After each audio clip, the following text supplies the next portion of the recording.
Hello and welcome to Amjad Academy.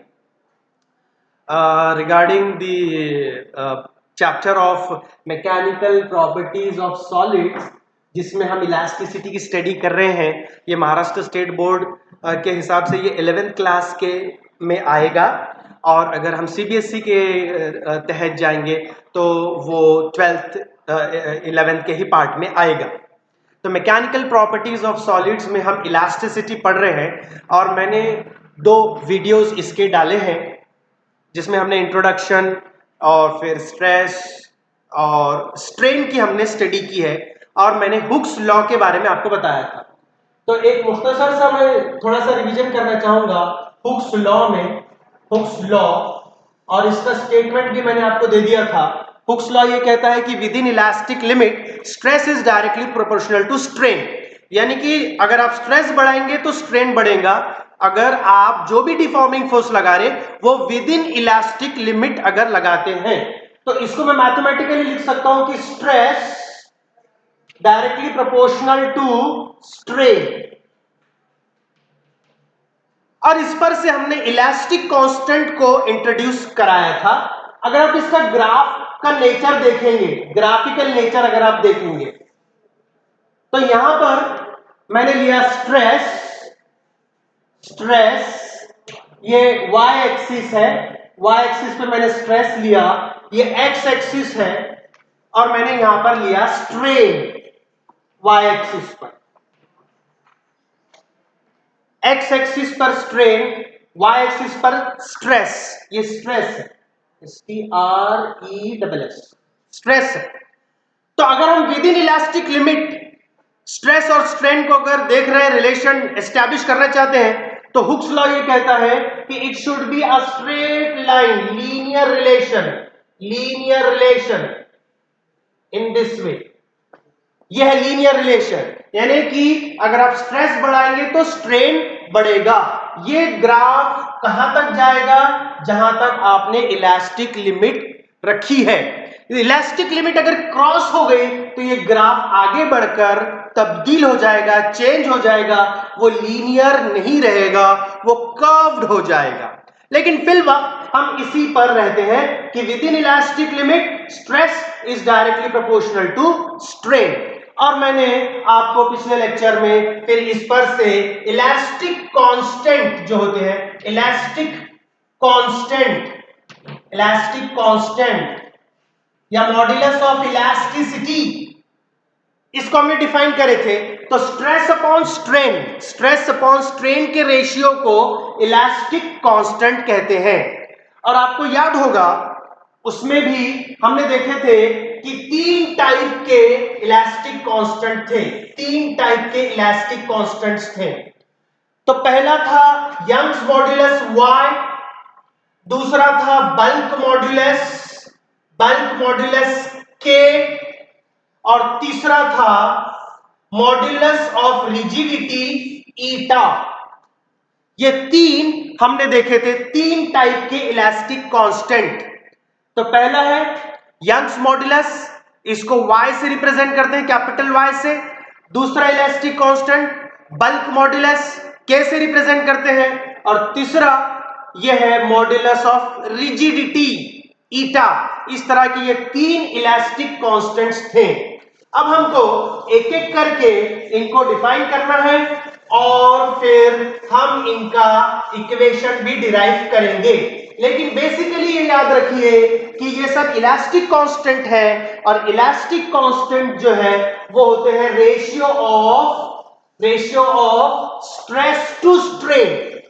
किसी ने भी आपको पूछा कि इलास्टिक कांस्टेंट क्या है या मॉड्यूलस ऑफ इलास्टिसिटी क्या है, तो आप कहेंगे the ratio of stress to strain within elastic limit. तो हम पहला टर्म लेते हैं, पहला इलास्टिक कांस्टेंट लेते हैं, उसका नाम है यंग्स मॉड्यूलस,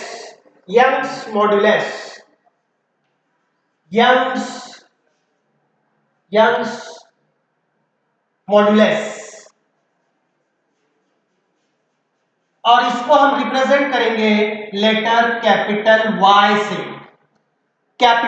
से। पहले टाइप का elastic constant Young's modulus, capital Y। तो इसका ताल्लुक है लेंथ से, डिफॉर्मेशन इन लेंथ से। तो डिफॉर्मेशन इन लेंथ किस में आ सकता है? वायर में आ सकता है, रॉड में आ सकता है, स्ट्रिंग में आ सकता है। तो यंग्स मॉड्यूलस इन मटेरियल बॉडीज में पाया जाएगा और ये सॉलिड में ही रहेगा, क्योंकि लिक्विड और गैस को लेंथ नहीं रहती है, इसलिए यंग्स मॉड्यूलस रहेगा वायर का, रॉड का, बीम का, जिनको लेंथ होती है, यानी कि मोस्टली सॉलिड्स का। लिक्विड और गैसेस को यंग्स मॉड्यूलस नहीं रहेगा। अब हम इसको डिफाइन करेंगे, यंग्स मॉड्यूलस को डिफाइन करेंगे। यंग्स मॉड्यूलस क्या है? इलास्टिक कांस्टेंट तो है, but what is the definition? मैं इसको डिफाइन कर रहा हूं। It is defined as, it is defined as the ratio of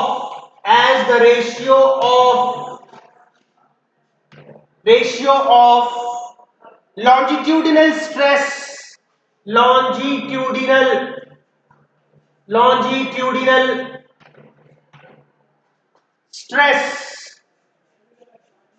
to longitudinal strain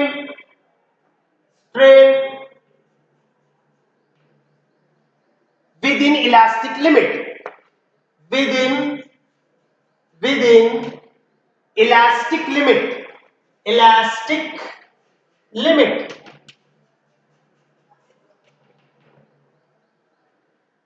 तो it is a ratio of longitudinal stress to longitudinal strain, या फिर tensile stress to tensile strain भी बोल सकते हैं।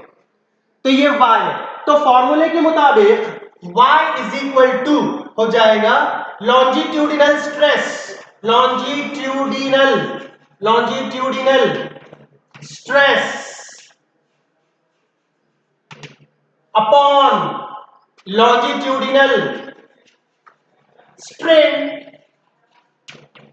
longitudinal stress upon longitudinal strain, अब पिछले lecture में हमने लॉन्जिट्यूडिनल स्ट्रेस का फॉर्मूला डिराइव किया, लॉन्जिट्यूडिनल स्ट्रेन का डिराइव किया, वो यहां पर आप इस इक्वेशन में सब्स्टिट्यूट कर दीजिए। तो लॉन्जिट्यूडिनल स्ट्रेस का जो फॉर्मूला था लॉन्जिट्यूडिनल स्ट्रेस का, वो था F upon A divided by longitudinal stress, strain का था change in length upon original length, यानी कि small l upon capital L। इसको अगर मैंने ठीक ठाक तरीके से लिखा तो y will be equal to F into capital L upon A into small l। This is the situation. यानी इसमें हमने क्या कंसीडर किए थे कि हमने एक तार लिए थे। मैं जरा वर्टिकल फिगर ड्रॉ कर रहा हूं। ये तार लिए हमने, समझ लीजिए ये तार, ओरिजिनल लेंथ इसकी कैपिटल L है, ये एंड फिक्स्ड है, इसकी ओरिजिनल लेंथ कैपिटल L,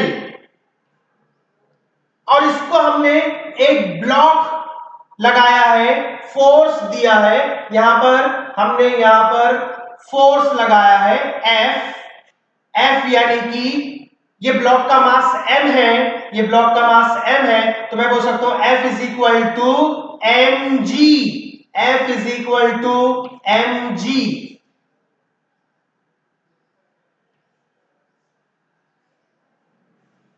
ये फोर्स लगाया गया, अप्लाइड फोर्स बोल सकते हैं, डिफॉर्मिंग फोर्स बोल सकते हैं। ये फोर्स लगाया तो इसके वजह से इसकी लेंथ में तब्दीली आई, इसकी लेंथ चेंज हुई। इसकी लेंथ मैंने सपोज ये किया कि स्मॉल l से ये लेंथ बढ़ गई, स्मॉल l से, तो ये small l change in length कहलाएगा। तो इतनी लेंथ बढ़ गई है तो ये लूंगा मैं स्मॉल l। तो आप देख रहे हैं ये कैपिटल L जो है ये ओरिजिनल लेंथ है, और इसको F इतना फोर्स लगाया गया, जिसके वजह से mg इतना फोर्स लगा उसके ऊपर। और उस वजह से इसकी लेंथ इंक्रीज हो गई, बढ़ गई स्मॉल एल से। तो ये इंक्रीज इन लेंथ है, अगर आप देख पा रहे हैं तो ये इंक्रीज इन लेंथ है, small L increase in length. अब देखिए ये जो ये है, ये वाला सेक्शन, ये क्रॉस सेक्शनल एरिया है, क्रॉस सेक्शनल एरिया ए है, और क्रॉस सेक्शनल जो है वो सर्कुलर है, तो सर्कुलर क्रॉस सेक्शनल का एरिया रहेगा pi r square, pi r square, pi r square. तो यानी कि a इज इक्वल टू हो गया पाई आर स्क्वायर। r क्या है फिर, ये रेडियस, ये तार के क्रॉस सेक्शनल का रेडियस स्मॉल r, गोल है इसका क्रॉस सेक्शनल, तार का क्रॉस सेक्शनल एरिया ऐसा गोल रहता है, तो इसका रेडियस रहेगा कुछ ना कुछ। जैसे अगर मैं ये पेन ले लूं, ये वायर है, सपोज ये वायर है, तो ये जो है ये क्रॉस सेक्शनल एरिया रहेगा, ये वाला, ये टिप, ये टिप, और इसका कुछ ना कुछ रेडियस रहेगा, वो रेडियस हम ले रहे हैं r, तो वो r को कंसीडर करते हुए इसका एरिया बन जाएगा, क्रॉस सेक्शनल एरिया बन जाएगा पाई आर स्क्वायर। तो अब ये फॉर्मूले में मैं ये सारी चीजें डाल दूंगा तो y का एक नया फॉर्मूला यहां बन जाएगा, तो y is equal to f के बजाय मैं ले रहा हूं mg। m क्या है, ये जो मैंने ब्लॉक लिया है उसका मास m, ये ब्लॉक जो लगाया, तो ये हो जाएगा mg, m into G acceleration due to gravity है, इंटू कैपिटल L, उसमें कुछ भी चेंज नहीं है, अपॉन a की जगह मैं पाई आर स्क्वायर डाल रहा हूं, पाई आर स्क्वायर, और into small l, into small l। तो ये y का दूसरा और एक फॉर्मूला आ गया है।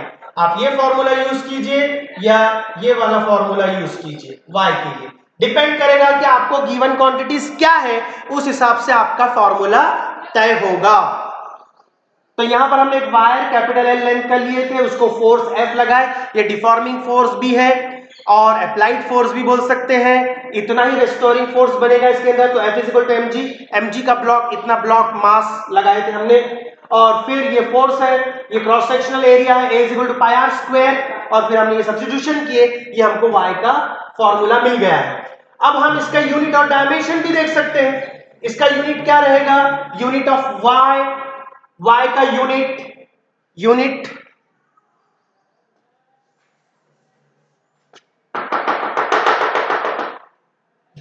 y का यूनिट, तो SI यूनिट रहेगा, SI यूनिट y का न्यूटन पर मीटर स्क्वायर, या फिर इसको पैस्कल बोलते हैं PA, और CGS यूनिट रहेगा, CGS यूनिट रहेगा डायन पर सेंटीमीटर स्क्वायर। इसके डायमेंशंस भी वही रहेंगे जो कि स्ट्रेस के रहेंगे। स्ट्रेस के क्या थे, फोर्स अपॉन एरिया था, यानी m1 L1 T raise to -2 divided by L2। तो इसके डायमेंशंस, y के डायमेंशंस हो जाएंगे m raise to 1, L raise to -1 और T रेज़ टू -2। तो इस तरह से ये जो मैं पूरा बोर्ड पर लिखा हूं, तो मैंने सिर्फ और सिर्फ यहां पर यंग्स मॉड्यूलस के बारे में पूरी जानकारी लिखा हूं। यंग्स मॉड्यूलस को हमने डिफाइन किया। यंग्स मॉड्यूलस के लिए इक्वेशन डिराइव करने के लिए आप ये फिगर कंसीडर कीजिए, फिर उसके बाद ये डेफिनेशन के मुताबिक ये इसका फॉर्मूला बन गया, और यहां पर हमने F upon A upon L upon L लिए थे वो। फिर उसके बाद मैंने आपको यहां पर A की वैल्यू निकाल के बताई, F की वैल्यू निकाल कर बताया, और फिर एक बड़ा फॉर्मूला y का आ गया, y is equal to mg capital L upon pi r square small l। तो ये यंग्स मॉड्यूलस का फॉर्मूला है। इसके अंदर ये m रहेगा मास ऑफ द ब्लॉक, जो हम यहां पर ब्लॉक अटैच करेंगे उसका mass, g acceleration due to gravity, capital L original length force लगाने की पहले की लेंथ, पाई तो आपको मालूम है 3.142, r radius of this wire, cross sectional wire का रेडियस, और l जो है तो चेंज इन लेंथ है। तो ये यंग्स मॉड्यूलस की स्टडी ज्यादातर इसलिए की जाती है कि हमको ये पता चल सके कि वो मटेरियल कितना रेजिस्टेंस है इलास्टिक लिमिट को, इलोंगेशन और कॉम्प्रेशन को। कोई भी मटेरियल कॉम्प्रेशन को किस हद तक बर्दाश्त कर सकता है या फिर इलोंगेशन को किस हद तक बर्दाश्त कर सकता है, इसलिए यंग्स मॉडुलस उसका डिटरमाइन किया जाता है। और फिर उसके साथ कैरेक्टराइजेशन ऑफ सब्जेक्ट के लिए भी कि कैरेक्टराइजेशन करना है विद रिगार्ड टू कंप्रेशन और टेंशन, तो यहां पर y की वैल्यू कंसीडर की जाती है। तो इस तरह से हमने पहले टाइप का इलास्टिक कांस्टेंट स्टडी कर लिया है। अब हम दूसरे टाइप के इलास्टिक कांस्टेंट की तरफ जा रहे हैं और उसका नाम है बल्क मॉड्यूलस। उसको रिप्रेजेंट करते हैं हम K से। यंग्स मॉड्यूलस के ताल्लुक से देखिए मैंने क्या क्या बातें आपसे कही, वो आपको याद रखना पड़ेगा। सॉलिड के अंदर ही यंग्स मॉड्यूलस रहेगा, लिक्विड और गैसेस को यंग्स मॉड्यूलस नहीं रहेगा। ये खास बात जो मैंने बोर्ड पर नहीं लिखी, लेकिन वो आपको मालूम होना चाहिए। अब मैं जो है तो दूसरा टर्म ले रहा हूं नंबर सेकेंड, और उसका नाम है बल्क मॉड्यूलस। उसको मैं रिप्रेजेंट करूंगा K से। Bulk modulus, bulk modulus represented by letter K। अब मैं इसको डिफाइन कर रहा हूं, देखिए आपके सामने। It is defined as the ratio of, अब ये लॉन्जिट्यूडनल स्ट्रेस नहीं रहेगा बल्कि यहां रहेगा वॉल्यूम स्ट्रेस टू, यहां पर ये लॉन्जिट्यूडनल स्ट्रेन नहीं रहेगा बल्कि वॉल्यूम स्ट्रेन रहेगा, वॉल्यूम स्ट्रेन रहेगा। और of course within elastic limit, within elastic limit. ये देखिए इसका डेफिनेशन आ गया। Bulk modulus K is defined as the ratio of volume stress to volume strain within the elastic limit. इसका formula बना सकते हैं हम, इसका हम फॉर्मूला बनाएंगे डेफिनेशन के हिसाब से। तो bulk modulus K will be equal to, this K will be equal to volume stress, volume stress, volume stress upon volume strain, volume strain. ये इसका फॉर्मूला आ गया। अब हमने पिछले लेक्चर में वॉल्यूम स्ट्रेस का इक्वेशन डिराइव किए, हमने वॉल्यूम स्ट्रेन का भी इक्वेशन डिराइव किए, वो हम यहां पर सब्स्टिट्यूट कर देंगे तो हमको इसका फॉर्मूला भी मिल जाएगा। उसमें आपको याद होगा हमने ओरिजिनल वॉल्यूम V लिए थे, ओरिजिनल वॉल्यूम V लिए थे, ओरिजिनल वॉल्यूम V लिए थे, और चौतरफा हमने इसके ऊपर फोर्स अप्लाई करे थे। इसका एग्जांपल हम ये ले सकते हैं कि हमने मान लीजिए इसको लिक्विड में डुबा दिया पूरी तरीके से, अंदर लिक्विड के अंदर हमने इस ऑब्जेक्ट को डुबा दिया, तो लिक्विड चारों तरफ से, हर तरफ से इस पर फोर्स एक्सर्ट करेगा, उस पर प्रेशर एक्सर्ट करेगा, और फिर इस वजह से यहां पर भी मैं फोर्स F बता सकता हूं, इस वजह से इसका जो वॉल्यूम है वो डिक्रीज हो जाएगा। ओरिजिनल वॉल्यूम V था, अब चारों तरफ से इसको जो है तो फोर्स लग गया, प्रेशर चेंज हो गया, और इस वजह से प्रेशर बढ़ गया, बढ़ने से वॉल्यूम कम होता है, तो वॉल्यूम हो जाएगा V माइनस dV, यानी dV इतना चेंज इन वॉल्यूम रहेगा। तो ये इतना पे ये जितना बचे हुआ है ये इतने से कम हुआ, तो ये वैल्यू रहेगी dV की, चेंज इन वॉल्यूम, और अब वॉल्यूम हो जाएगा V माइनस dV। तो मैंने यहां पर फोर्स लगाया, चारों तरफ से फोर्स लगाया, यानी कि मैंने प्रेशर चेंज किया और इस वजह से वॉल्यूम चेंज हो गया। तो अब अगर यहां पर मैं ये सारी चीजें सब्स्टिट्यूट करूं तो मुझे ये मिलेगा K is equal to volume stress is equal to, ये था F upon A, applied force upon entire area, entire surface area, ये पूरा एरिया, अपॉन वॉल्यूम स्ट्रेन था change in volume upon original volume. Change in volume कितना है भाई? dV, इतने से वॉल्यूम चेंज हुआ तो dV upon original volume, original volume था V, ओरिजिनल वॉल्यूम था V। अब इसको आप थोड़ा सा रीअरेंज कर लीजिए, तो K will be equal to F into V upon A into dV. ये आ गया आपके के का फॉर्मूला, यानी कि आपके बल्क मॉड्यूलस का फॉर्मूला। लेकिन मैंने एक बात आपको बोला था कि डीवी अपॉन वी ये आया अराइज हुआ due to change in pressure. Change in pressure की वजह से ये सारी चीजें आई।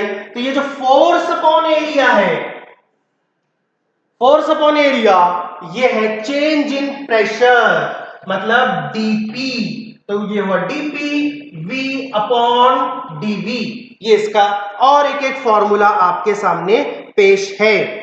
तो फॉर्मूला रहेगा dP into V upon dV. तो मैं इसको ये वी को थोड़ा इधर से लिख दिया तो कुछ ऐतराज नहीं होना चाहिए आपको। वी डीपी अपॉन डीवी, ये इसका फॉर्मूला बन गया। ओके, क्योंकि फोर्स अपॉन एरिया यानी कि ये जो प्रेशर चेंज हुआ, मैंने ये भी कहा था आपको कि वॉल्यूम स्ट्रेस मतलब it is equal to F upon A, but this F upon A is nothing but change in pressure dP. और कुछ बुक्स में ये भी बताया जाता है, यहां पर माइनस साइन लगाई जाती है, माइनस साइन, ये इंडिकेट कर रहा है कि ये वैल्यू डिक्रीज हो रही है। लेकिन अगर हम मैग्नीट्यूड ले रहे तो ये माइनस साइन हम नहीं भी लगाए तो चलेगा। ये के का फॉर्मूला आ गया। देखिए फिर इसके बाद हम यूनिट और डायमेंशन भी निकाल सकते हैं इसके एसआई यूनिट और सीजीएस यूनिट और डायमेंशंस।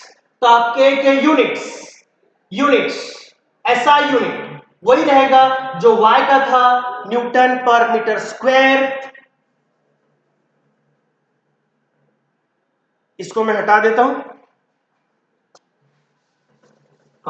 अब लिख सकता मैं एसआई यूनिट रहेगा, एसआई यूनिट रहेगा न्यूटन पर मीटर स्क्वायर या इसको पास्कल बोलते हैं, और सीजीएस रहेगा डायन पर सेंटीमीटर स्क्वायर। इसके डायमेंशंस के डायमेंशंस वही रहेंगे जो y के थे, m1 l⁻⁻1 t⁻²। ये देखिए ये सारी चीजें आपके बल्क मॉड्यूलस के बारे में आ गई है। बल्क मॉड्यूलस का डेफिनेशन, बल्क मॉड्यूलस के लिए इक्वेशन, बल्क मॉड्यूलस डिराइव करने के लिए फिगर, और बल्क मॉड्यूलस के यूनिट्स और डायमेंशंस। तो मुझे नहीं लगता इसमें आपको कुछ डिफिकल्टी होगी, इंशाल्लाह आप ये समझ गए हो। नेक्स्ट टर्म जो कि बल्क मॉड्यूलस से ताल्लुक रखता है लेकिन इलास्टिक कांस्टेंट नहीं है। इलास्टिक कांस्टेंट कब बोलेंगे? स्ट्रेस डिवाइडेड बाय स्ट्रेन रहेगा तो उसी को इलास्टिक कांस्टेंट बोलेंगे। लेकिन अगर वो स्ट्रेस अपॉन स्ट्रेन नहीं है तो इसको इलास्टिक कांस्टेंट नहीं बोलेंगे। लेकिन जो नया टर्म मैं आपको बता रहा हूं वो उसका ताल्लुक बल्क मॉड्यूलस से है, इसलिए मैं यहां पर इसको डिफाइन कर दे रहा हूं। यहीं पर उसको मैं डिफाइन कर देता हूं। उसका नाम है कॉम्प्रेसिबिलिटी। कॉम्प्रेसिबिलिटी, कॉम्प्रेसिबिलिटी, कॉम्प्रेसिबिलिटी का डेफिनेशन देखिए। कॉम्प्रेसिबिलिटी, कॉम्प्रेसिबिलिटी, कॉम्प्रेसिबिलिटी, इसका डेफिनेशन ये है, it is the reciprocal of bulk modulus. It is defined as, it is defined as reciprocal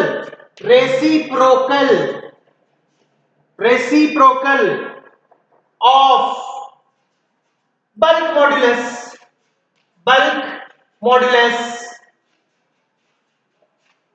के, बल्क मॉड्यूलस के, यानी कि बल्क मॉड्यूलस का रेसिप्रोकल ले लिए तो कॉम्प्रेसिबिलिटी मिल जाता है। तो कॉम्प्रेसिबिलिटी का फॉर्मूला क्या बनेगा? कॉम्प्रेसिबिलिटी शॉर्ट में लिख रहा हूं इज इक्वल टू रेसिप्रोकल मतलब न्यूमरेटर का डिनोमिनेटर, डिनोमिनेटर का न्यूमरेटर, यानी कि 1/k को बोलते हैं कॉम्प्रेसिबिलिटी। अब इसके यूनिट क्या आ जाएगा? ऐसा यूनिट क्या आएगा? इस k के यूनिट को उल्टा कर दो, वो न्यूटन पर मीटर स्क्वायर था तो मैं बोलूंगा मीटर स्क्वायर पर न्यूटन, मीटर स्क्वायर पर न्यूटन। सीजीएस यूनिट क्या रहेगा? सेंटीमीटर स्क्वायर पर डायन। डायमेंशंस क्या रहेंगे?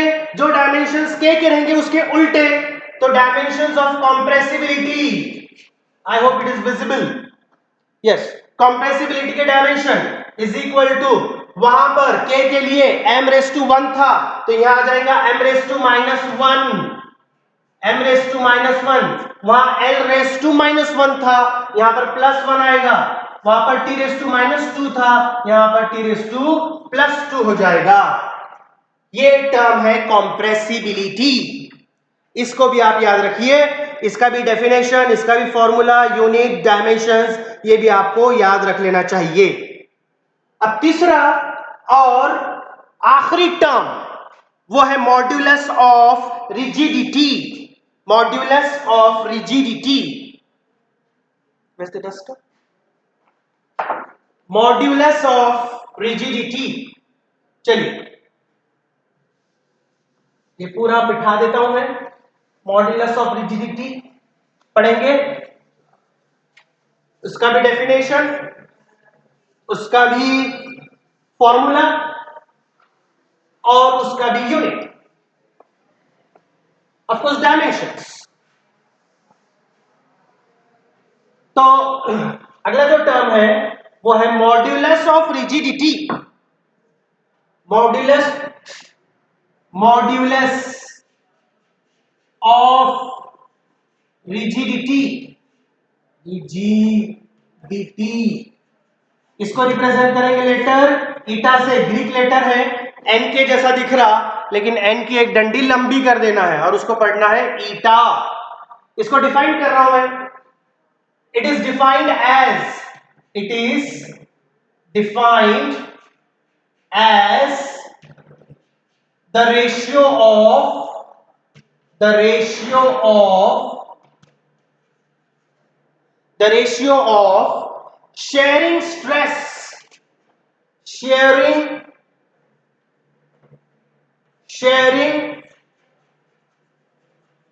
stress to sharing strain, to sharing strain within elastic limit, within elastic limit, within elastic limit।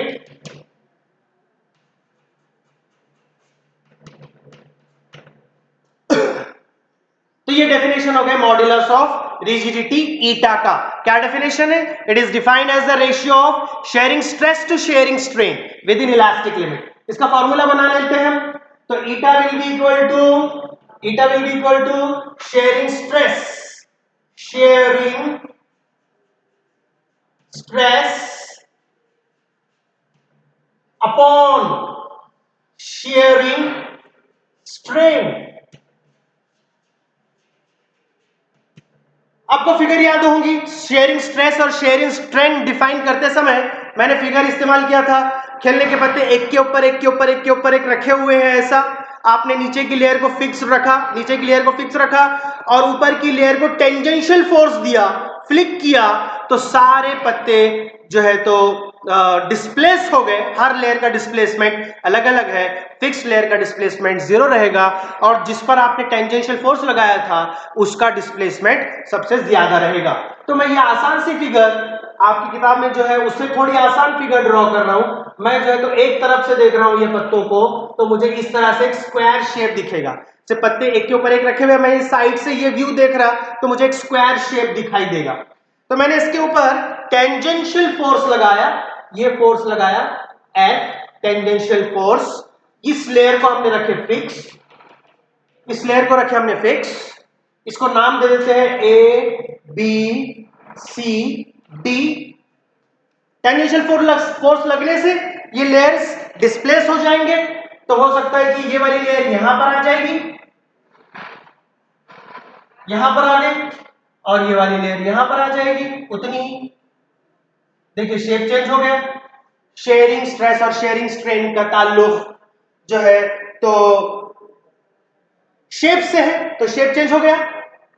ये लेयर यहां समझो A पॉइंट जो है वो A डैश पे आ गया, B पॉइंट B डैश पे आ गया, और हमने उस वक्त पढ़ा था कि ये जो डिस्प्लेसमेंट हुआ यहां से यहां तक, ये लेयर का, अपर लेयर का, ये लिए थे हमने x, यहां से लेके यहां तक का x है ये, और ये जो लेंथ है, डिस्टेंस है of this layer from the fixed layer, वो लिए थे हमने कैपिटल L। हमने टेंजेंशियल फोर्स F लगाया और उस लेयर का एरिया A है।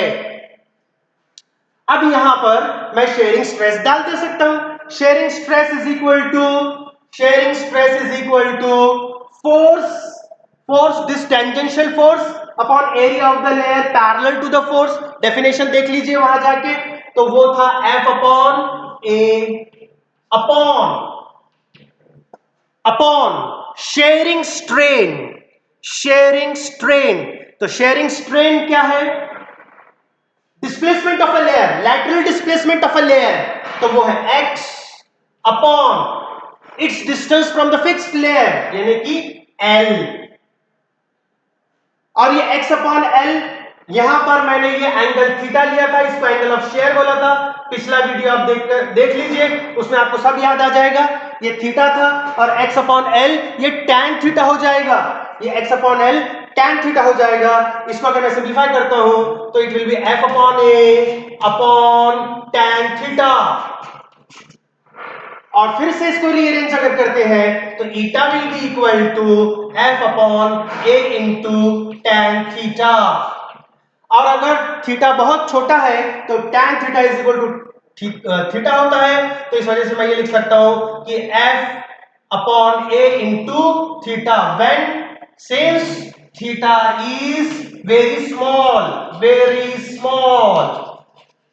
so I can say tan theta is equal to theta. इस तरह से थीटा का भी फॉर्मूला आ गया, F upon A into theta.